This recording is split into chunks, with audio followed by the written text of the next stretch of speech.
C'est Patrick.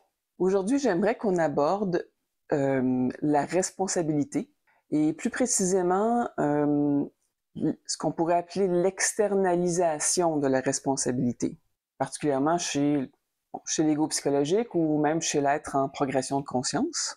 Oui, c'est un problème courant, profond et très important. OK. Donc, commençons par parler de ça. Qu'est-ce que c'est la responsabilité? Comment définiriez-vous ça? Oui, définir la responsabilité. Donc, l'humain est responsable de tout ce qui se produit dans sa vie. Ceci, c'est un fait objectif de l'univers, de la conscience et de l'expérience humaine. Mm-hmm. Bon, ceci dit, psychologiquement, l'humain ne le vit pas ainsi. Il vit un évitement de cette responsabilité à dire « Oui, mais c'est pas moi, c'est à cause que lui. Donc, je suis en rogne parce que lui m'a dit telle chose. Donc, je ne prends pas responsabilité de mon état intérieur, c'est de la faute de l'autre. » Donc, ceci, c'est tellement courant dans notre société que c'est ce qu'on va dire normal. Donc, c'est pas moi, c'est lui, il a commencé, donc je n'ai fait que continuer, blabla. Mm-hmm. Et ceci, ce sont des manières pour l'humain d'éviter sa responsabilité. Mm-hmm.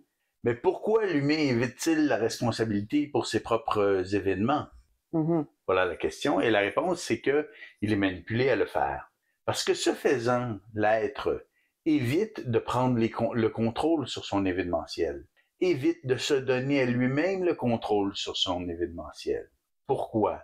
Et parce qu'il dit, moi, je n'ai rien à voir là-dedans, c'est l'autre, ou c'est l'extérieur. Je suis arrivé en retard parce qu'il pleut. Mm-hmm.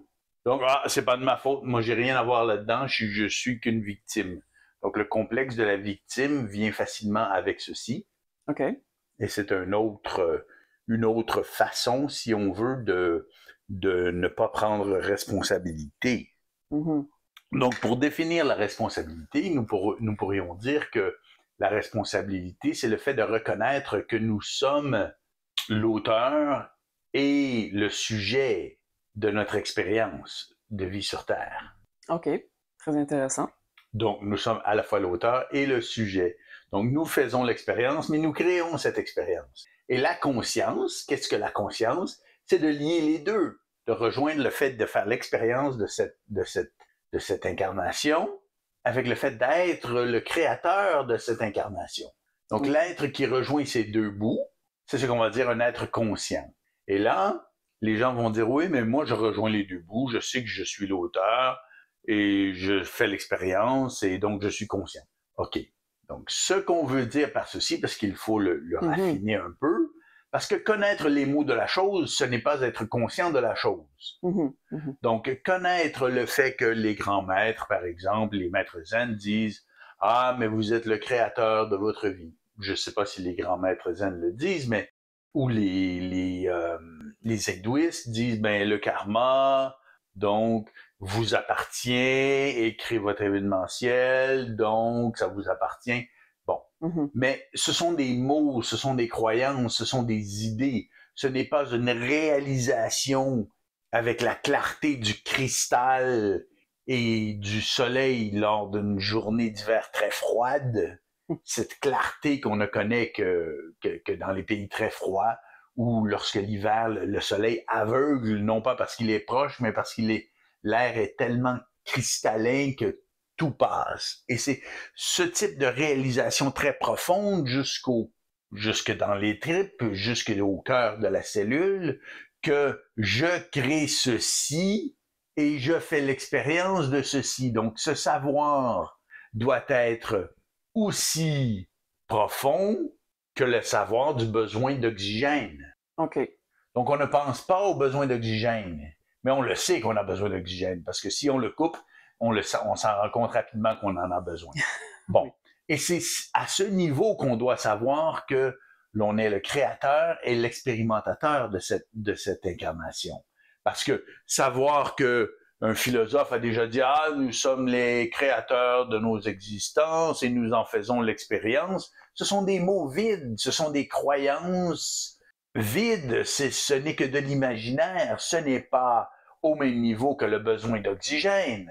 Il faut que ça devienne au même niveau que le besoin d'oxygène, c'est-à-dire être intrinsèque dans chaque fibre de l'âme, de l'ego, des agissements, de la parole, de l'activité mentale, de tout ce qui concerne l'être, qu'il est l'auteur et l'expérimentateur de cette aventure. Donc, lorsqu'on est arrivé à ce niveau, lorsqu'on sait ceci de manière intrinsèque et absolue, on peut dire qu'on est devenu conscient. OK. Donc, la responsabilité, ultimement, c'est la conscience. OK. Ah. Donc, moi, je me souviens d'être allé à des conférences de Bernard de Montréal. Je ne suis pas allé à énormément, mais je suis allé à quelques-unes. Et Bernard de Montréal pouvait dire, nous nous adressons ici à des êtres conscients, ou à l'homme conscient, qu'il disait. Et je voyais les têtes de ces grands fumeurs en chaîne hocher rapidement. Oui, oui, oui, c'est moi, c'est moi. Ils se reconnaissaient dans ces mots, mais c'était de l'illusion. Donc, se croire conscient, c'est facile. Oui, oui, je comprends. Et se croire qu'on sait que l'on crée cet événementiel, c'est facile. Croire les mots ou savoir les mots, c'est facile. Mais lorsque c'est au même niveau que le besoin cellulaire d'oxygène, là, on le sait réellement. Et lorsque je parle de savoir, c'est ce que je veux dire. Donc, je ne veux pas dire avoir des idées dans la tête auxquelles on croit. Ceci, c'est de la merde. Ce n'est pas savoir, c'est des balivernes, c'est des histoires à dormir debout. Donc, ce n'est pas du savoir. C'est pas des croyances, c'est pas des idées externes. Le savoir, exactement, ce n'est rien de cela. On doit distinguer ceci. Donc, pour beaucoup de gens, même distinguer entre des mots que quelqu'un nous a dit et qu'on accepte et le savoir au fond de soi-même, ce n'est même pas clair. On n'a même pas la conscience de voir la différence entre les deux. Donc, imaginez devenir conscient, hein, c'est une autre aventure en soi.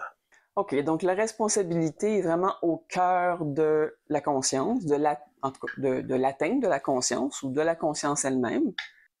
Vous disiez plutôt, vous parliez de blâmer l'autre, par exemple, en termes de symptômes de la déresponsabilisation, si on peut dire. Ça, est-ce qu'on peut aussi amener l'idée de cause à effet? C'est lié à ça? Oui, ça, c'est intéressant. Donc, l'ego psychologique croit à la cause et l'effet.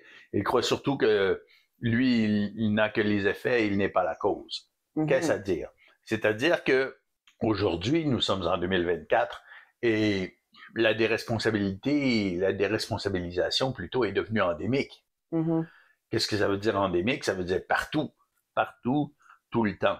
Et qu'est-ce qui se passe? C'est que les nouvelles générations ont appris à se déresponsabiliser, ont appris que ce n'est pas ta faute. Donc, tu as de mauvaises notes, c'est sûrement le professeur qui a les mauvaises méthodes. Oui.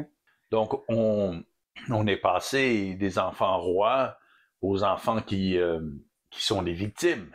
Oui, effectivement. Alors, une fois, je dis à quelqu'un, ton micro, il est pas fort, on t'entend à peine. Et la personne me répond, c'est ton problème, ça. OK. Donc, ne vouloir accepter aucune, ne serait-ce que c'est le réglage du micro. Tout le monde doit régler son micro, mais pas cette personne. Cette personne, son micro ne peut pas connaître de faute parce que son micro, il est une extension d'elle, vous comprenez? Et donc, bon. Oui, je comprends. Ça va jusqu'au aux gestes puis aux expériences les plus banales. Ça va très, très loin et ça s'exprime dans presque tout. Oui. Donc, si, par exemple, ça va jusqu'à des extrêmes ridicules, comme si, par exemple, une personne lance l'emballage d'un truc qu'elle consomme à la poubelle et que, le vent l'attrape et que l'emballage manque la poubelle et s'en va à côté. Quelqu'un lui dit, ton truc, il est arrivé à côté de la poubelle. La personne peut très bien dire, ce n'est pas moi, c'est le vent. C'est le vent qui l'a mis là. Donc, se déresponsabiliser jusqu'à ce point. Et ceci, c'est très grave parce que, à la mesure à laquelle on se déresponsabilise, on ne peut ni prendre conscience ni prendre contrôle de son existence. Alors, nous avons aujourd'hui une jeune génération qui blâme toutes les autres générations précédentes pour un monde qui n'est pas à leur goût. Et soit, j'en conviens, le monde collectif d'aujourd'hui n'est pas le meilleur qu'on ait vu, mais qu'est-ce que l'homme des cavernes a fait lorsque l'environnement n'était pas à son goût. Est-ce qu'il a dit, il a blâmé les dieux? Non, il s'est construit une hutte pour se protéger de la pluie. Mhm. Ensuite, il n'avait pas à manger, ben, il a tué un animal et il l'a cuit pour le manger. Il n'a pas attendu qu'un animal se livre en morceaux à lui. Pourquoi? Non. Donc, l'âme, l'humain, pour avancer, pour progresser, doit changer son environnement. Nous ne sommes pas des ours. Un ours est très confortable dans son environnement.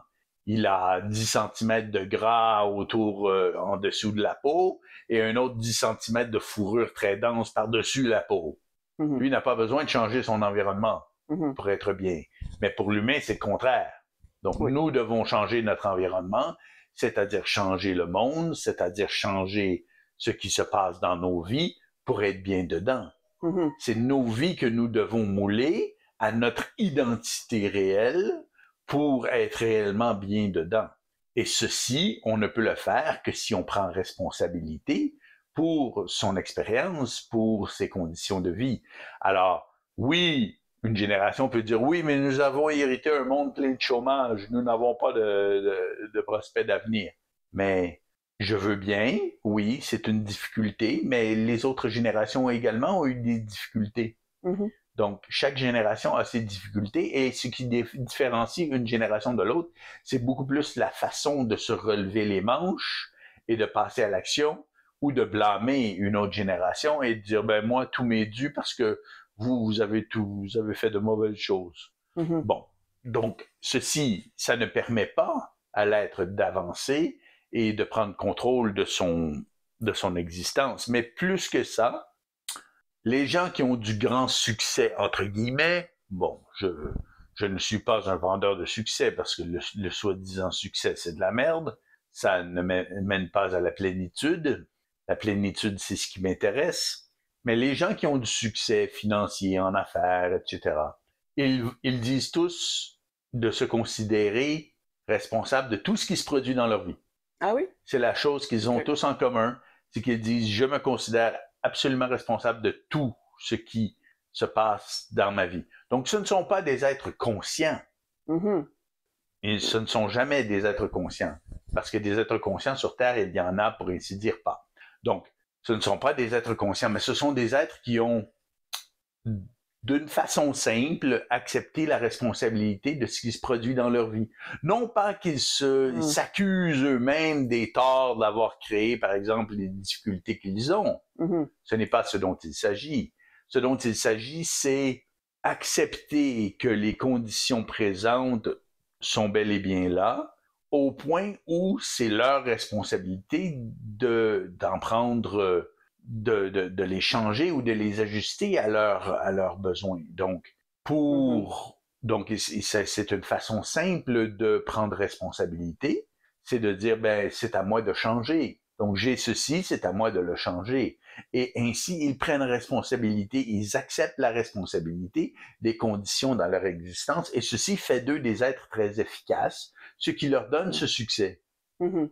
Parce qu'ils disent « Ah, il y a ce truc, ça me déplaît, je le change. » Mais si quelqu'un se réclame comme victime, dit « Il y a ce truc qui me déplaît, quelqu'un fait quelque chose. » Oui, c'est-à-dire ce n'est pas qu'ils renient l'effet, le cause à effet, ces gens-là, mais plutôt qu'ils acceptent le fait qu'il y a des événements et je ne suis pas une victime. Je reconnais qu'il y a cet événement, par exemple, oui. Je ne suis pas une victime, je vais plutôt agir. C'est ça. Donc, la mentalité de victime est totalement absente chez ces gens qui ont du succès. Ouais. Et c'est pourquoi ils ont du succès. Parce qu'ils prennent action. Ils take charge, comme on dit en anglais. En français, comment on dit ça, take charge? Ils prennent la maîtrise de leur vie. C'est pas parfait comme traduction, mais ils prennent le dessus, peut-être. Ils prennent le contrôle. Le contrôle, c'est ce qu'on a de plus proche. Ah, donc ils prennent le contrôle des événements. Mm-hmm. Par force, par volonté. Mm-hmm. Ils ne savent pas comment ils vont faire pour le régler. Mais avant de savoir comment ils vont faire pour le régler, il faut qu'ils décident que c'est à eux, donc c'est à eux de le changer. Mm-hmm. Cet événement m'appartient, cette situation, cette condition m'appartient, et donc c'est à moi de le changer. Mais ça fait pas d'eux des êtres conscients qui ont compris tout ce qui se trame en dessous de leur événementiel. Oui, effectivement. Donc, ils n'ont pas la conscience, mais le simple fait de dire il y a cette condition, c'est à moi de le changer si elle me déplaît, ben à ce moment-là, c'est une prise de responsabilité. Vous savez, l'humain, dans son existence, il n'a pas toujours la profondeur psychique pour réaliser que une solution à un problème ne peut venir avant d'avoir complètement pris responsabilité ou pris la possession du problème. OK. Donc, la créativité, dans sa façon de s'appliquer à la résolution de problèmes, requiert que l'être prenne possession du problème. OK. Donc, c'est ce dont je parlais, prendre responsabilité chez l'être efficace, l'être qui a du succès. Il prend possession du problème sans avoir aucune solution. Il doit d'abord prendre possession du problème. OK. Et ce problème étant à lui maintenant qu'il est à lui, là, il crée en lui le besoin réel et authentique d'avoir une solution, d'avoir une façon de changer la situation. Et ça se produit à partir de ce moment-là, parce que c'est ce besoin qui amène la solution. Donc, si on a une génération qui dit « Ah, mais c'est à cause de telle génération qu'on a le monde comme ceci, nous, on peut rien y faire », ben, cette génération, elle est foutue. Ouais. Donc, la cause et l'effet, dans un sens.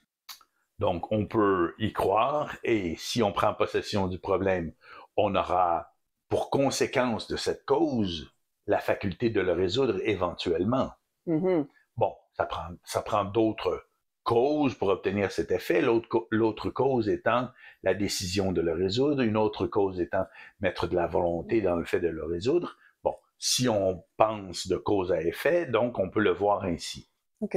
Mais également, si on est un déresponsabilisé ou déresponsabilisant, mais alors on va dire « Ah, mais c'est un problème extérieur à moi, donc je n'ai rien à voir avec ceci, je suis seulement une victime, et à partir de ce point, il n'y a rien qu'on peut faire. » Donc, comme vous dites, la cause et l'effet, font partie chez beaucoup d'humains, chez la quasi-totalité des humains, de leur vision du monde, de leur façon d'approcher les choses. Et donc, c'est seulement le fait de prendre possession du problème, donc de prendre responsabilité, qui est différent entre un et l'autre. Je vais revenir à ceci, à ce que vous venez de dire.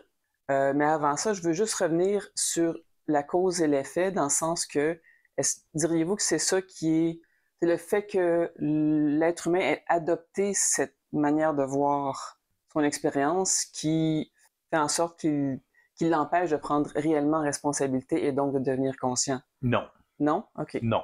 Okay. Même que la vision cause et effet, donc conséquentielle, comme j'aime à dire, la vision conséquentielle donc de l'existence fait partie intégrale du mode d'opération psychique de l'involution. Ouais. Qu'est-ce à dire? C'est-à-dire que elle est essentielle pour que le psychisme humain se raffine. Parce que l'involution, c'est le raffinement du psychisme humain. Non pas vers la conscience, mais dans une inconscience continue, jusqu'à ce qu'un jour, l'être réalise que cette inconscience lui nuit. Bon, à partir de ce moment, il peut y avoir un début de conscience, mais donc tout le long de l'involution, cette vision cause à effet, conséquentielle, fait partie intégrale ou intégrante de ce mécanisme d'involution. Donc elle est essentielle. Pour revenir à ce que vous disiez par rapport à prendre possession du problème, vous disiez tout à l'heure que quand les gens qui sont efficaces prennent possession du problème, et c'est une fois qu'ils ont fait ça qu'ils peuvent arriver à une solution, qu'une solution peut se présenter à eux. Puis ça, un peu, c'est le contraire de l'insécurité. Ah, effectivement, c'est très intéressant ce que vous amenez là. Donc, en effet, c'est le contraire de l'insécurité. Et donc, l'insécurité est au cœur de la déresponsabilisation. Donc, l'être qui dit, ces conditions viennent de l'extérieur, je n'y peux rien, ou c'est à cause que lui a fait ceci, lui a fait cela. Mais peut-être c'est un simple réflexe, mais c'est un réflexe qui vient d'une culture. Un réflexe, c'est conditionné. Donc, ce conditionnement vient d'une habitude. Et cette habitude vient de où? Donc, de répétition. De répétition, pourquoi? Mais parce que on est entraîné à ne pas être sûr de soi-même relativement à la résolution de problèmes variés de l'existence. Et c'est donc ça que l'insécurité mise en vibration cause ceci. Donc, un être qui ne conteste pas la valeur psychologique de son insécurité ou de l'insécurité en lui ou en elle ne peut pas devenir un être conscient. Donc, pour devenir conscient, on doit contester la valeur psychologique de l'insécurité, c'est-à-dire se porter à l'assaut d'elle en lui niant ce qu'elle voudrait instruire à notre psychisme, c'est-à-dire ne t'occupe pas de ça, fuis cela et blâme quelqu'un d'autre et comme ça tu en es libéré. C'est un peu l'autruche qui se met la tête dans le sable. Mhm. Donc ceci c'est intéressant parce que une autruche qui se met la tête dans le sable, elle n'est pas consciente de ce qu'il y a autour d'elle par définition et c'est même pour éviter d'être consciente de ce qui se passe autour d'elle qu'elle se met la tête dans le sable. Mhm. Donc l'humain fait pareil, il veut éviter d'être conscient Mhm. parce que il croit que c'est trop, mais il croit que c'est trop par justement insécurité. Donc la responsabilisation, c'est-à-dire prendre possession des problèmes ou des conditions d'existence qui sont suboptimales, pour le dire ainsi, constitue la contestation de la valeur psychologique de l'insécurité en tant que telle. OK. Donc, c'est diamétralement opposé. Et ceci, c'est requis pour devenir un être conscient. C'est-à-dire, on a beau se faire dire, ah, mais c'est le karma, ah, mais c'est Dieu, ah, mais c'est ci, ah, mais c'est ça. Un jour, on dit, bordel de merde, j'ai terminé avec toutes ces conneries. Je change les choses. Et c'est à partir de ce moment-là, parce que là, on passe d'un psychisme qui est dans le mouvement concentrique de l'âme, qui est un psychisme d'impression, au psychisme qui est dans le mouvement expansif de l'esprit, qui est un psychisme de force et qui donc impose sa volonté à l'insécurité et la dompte. Mm. Et c'est ce geste d'imposer sa volonté à son insécurité et la dompter qui est le premier pas dans l'évolution. Mhm. Et la prise de contrôle par l'être éventuellement devenu conscient sur son événementiel. Lorsque nous parlons de prise de contrôle par l'être devenu conscient sur l'événementiel, ce qu'on veut dire, c'est avoir un événementiel qui est toujours agréable. Ouais, OK. Mais OK. Un événementiel qui nous convient en tant qu'individu Oui. continuellement. Donc ceci, c'est différent du bonheur ou de la richesse ou du succès. C'est à la fois beaucoup plus vague et beaucoup bien meilleur. C'est pas défini. C'est ça.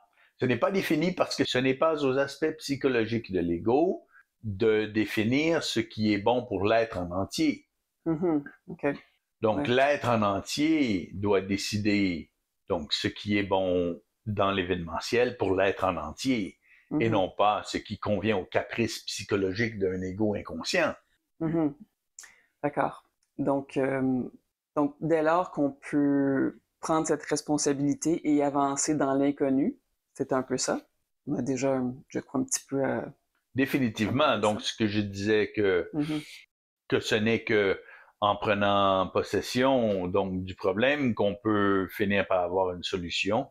Mais c'est exactement ça. Donc, c'est s'avancer dans l'inconnu, sans peur, mais avec force. Donc, sans être dans l'impression de l'inconnu, mais avoir dans le cœur la volonté de la conquête du moment ultérieur. OK. Donc, cette pulsion de s'avancer, comme vous dites, dans l'inconnu, c'est-à-dire dans la vie, et d'avoir au cœur la conquête de ce moment. Qu'est-ce que ça veut dire avoir au cœur la conquête de ce moment? C'est avoir la volonté de faire face à quoi que ce soit qui puisse se présenter. OK. Sans jamais essayer évidemment, de deviner ce qui va se passer ou de planifier ou peu importe. Parce qu'on ne peut pas. Donc, avoir une certaine sagesse, c'est réaliser qu'on ne peut pas deviner ce qui va se produire. Donc, on ne peut pas deviner ce qui va se produire. Donc, l'humain croit que, par exemple, si quelqu'un me dit tel truc, moi je dis tel truc tout de suite. Il croit que la vie, ça se vit comme ça, mais ça ne se vit pas comme ça, parce que ceci, c'est croire que lorsqu'une personne nous dit tel truc, c'est le même événement qu'une autre personne qui nous dit tel truc dans une autre situation ou dans une situation similaire. Et ce que j'ai à dire, c'est chaque moment est unique. Mhm. Donc, avoir des réponses préparées d'avance, c'est de la merde. C'est justement Ouais. éviter de prendre responsabilité pour son événementiel et ses propres réactions. Donc, on décide d'avance ce qu'on va faire et ce qu'on va dire selon des critères qui sont bidons. Mhm. Et à ce moment, on ne vit plus sa vie, on devient un automate. Ouais. Et tout ça est lié, est fondé dans l'insécurité, cette espèce d'idée que si j'arrive à trouver la solution avant de prendre possession du problème, tout va bien aller, mais c'est pas comme ça que ça fonctionne, là. C'est ça. Donc, c'est l'insécurité qui amène l'ego à dire, si quelqu'un m'a dit, ah, t'es un con bordel. Alors, si par exemple, la personne se dit, ah, mais si quelqu'un me dit tel truc, je lui mets mon poing dans la figure tout de suite. Alors, il devient conditionné à ceci, mais ça ne veut pas dire que c'est intelligent de se comporter ainsi ou que ça le représente bien. Donc, et puis, si quelqu'un lui dit, t'es con bordel, et qu'il le dit en riant parce qu'il taquine un peu, Mhm. ce n'est pas la même chose que l'autre qui lui dit t'es con bordel avec un doigt Mhm. d'honneur ou bon, peu importe. Donc, Mhm. on va, l'humain donc fait ceci par insécurité de ne pas avoir une bonne réponse Mhm. dans l'instantané. Et c'est justement cette insécurité de ne pas avoir une bonne réponse dans l'instantané qui fait qu'il n'a pas de bonne réponse dans l'instantané. Parce que s'il n'a plus l'insécurité, vous allez voir, il n'a pas besoin d'avoir de réponse préparée d'avance. Mhm. Donc, l'humain, ceci c'est intéressant. L'humain fait l'expérience de je n'ai jamais la bonne réponse préparée qui est prête à sortir toute seule. Mhm. Pourquoi? Mais je suis insécure que je sais que je n'aurai pas la bonne réponse d'avance. Donc, l'humain est plus que insécure d'avoir une réponse intelligente dans l'instantané. Il est devenu convaincu, conditionné à savoir d'avance qu'il n'aura pas une réponse appropriée Mhm. Mhm. d'avance. Donc, il se conditionne à avoir une réponse prévue d'avance qui, bon, pourrait être pas trop mal dans certaines conditions et très mauvaise dans d'autres, mais bon, au moins il a une réponse. Oui. Mais tout ceci, donc il fait l'expérience de tout ceci parce qu'il a l'insécurité au cœur. Mhm. Mais il n'a pas fait l'expérience de ne pas avoir l'insécurité au cœur et d'arriver au moment présent et de voir s'il a une bonne réponse dans ces conditions-là. Alors l'humain demeure convaincu qu'il n'a pas de bonne réponse spontanée, Mhm.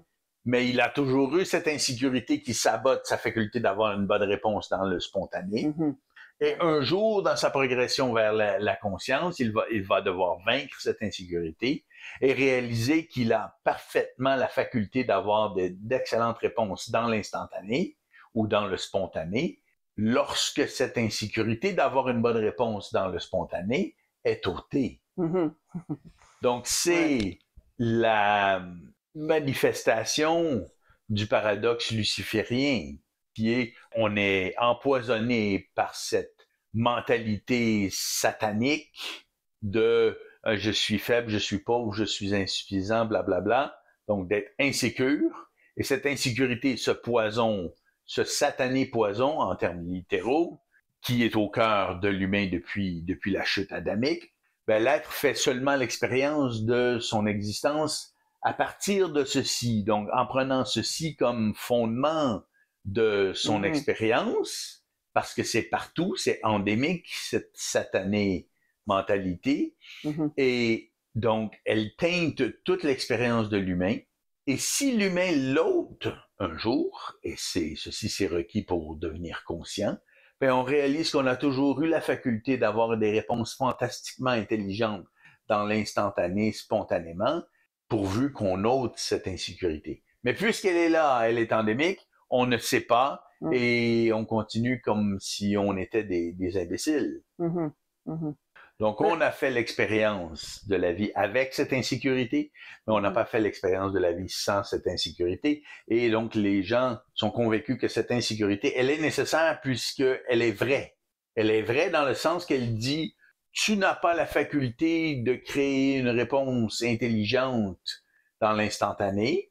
Mhm. Et dès qu'on y croit, ça devient effectif. Donc, on dit, mais oui, mais c'est vrai, donc on ne va pas l'ôter parce que si on l'ôte, on va avoir l'impression qu'on est capable de réponses intelligentes dans le spontané, mais clairement, de toute évidence, on ne l'a pas. Sauf que on n'a pas fait l'expérience inverse. Et on doit le faire. Très bien. Je pense que ça conclut. Merci beaucoup. Nous espérons que vous avez apprécié cet entretien entre C. Patrick et DJ Solar. Visitez notre site web à révolutiondesprit.com pour en savoir plus sur notre outil Science, la révolution de l'esprit et pour découvrir d'autres entretiens audio disponibles seulement dans notre boutique en ligne. Pour tout autre renseignement, consultez les liens se trouvant dans la description sous la vidéo. Merci.